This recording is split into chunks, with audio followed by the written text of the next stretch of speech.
Hi everyone, in this video I'm going to demonstrate how to count a number of digits in a string input and store the digits in an array. In the previous video we've worked on doing the part where we extract the number of digits using the do-while loop. What we want to do now, not just add the number of digits that are found in the string that is input by the user, in addition to that we want to store these digits in an array of integers.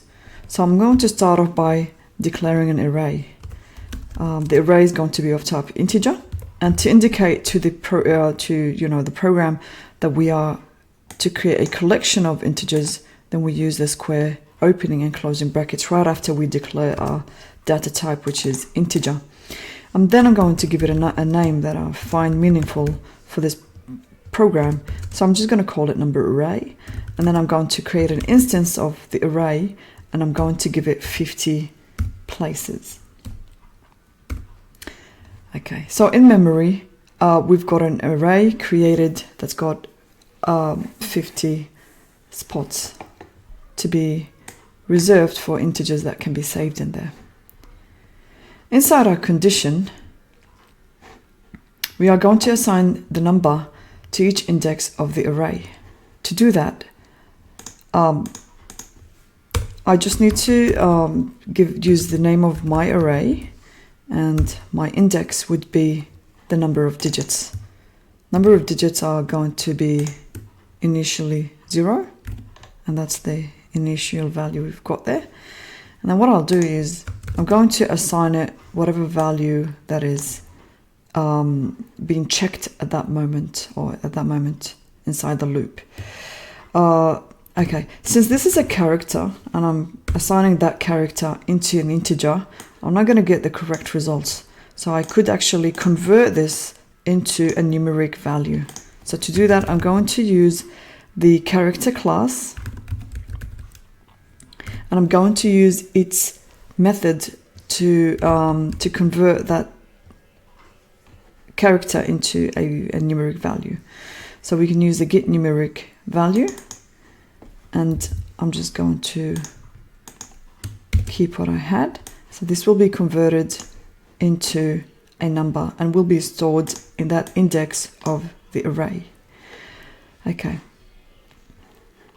So here we can also specify the digits now. Now that we've got our digits, we can also say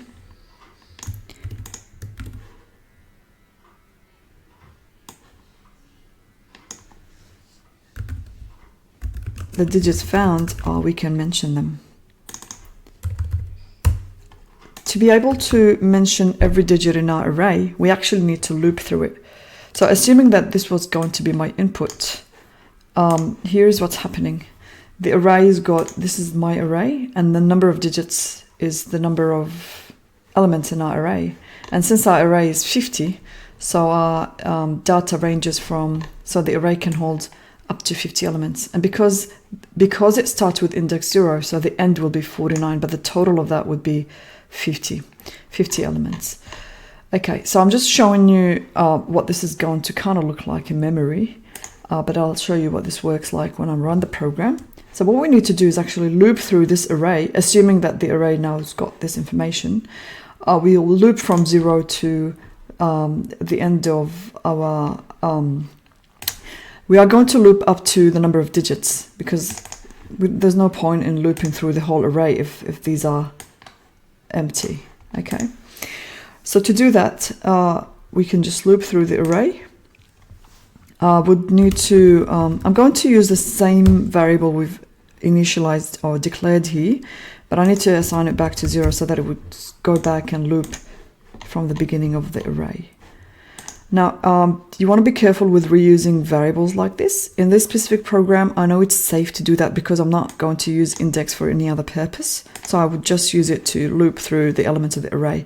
But it would be not very good to actually, for example, assign this 0 and start all over again, because that way we will lose count of how many digits we've actually got in our array. So you want to be careful with reusing variables unless you're sure that, you don't want to use it for any other purpose than just looping through arrays. Then you can safely just reuse an existing variable like I did. I'm going to use a for loop to loop through the array, and I actually don't need that part because it's been done inside my for loop. But if you were using a while or a do while, you actually do need to make it 0. But in our for loop, we do that within our for loop statement. Number of digits. So we want to loop to as much digits we've got stored in our array and nothing more. And increment 1 by at each round. And here I'm just going to display that element. And I could say digit, and I could specify the index, like saying at index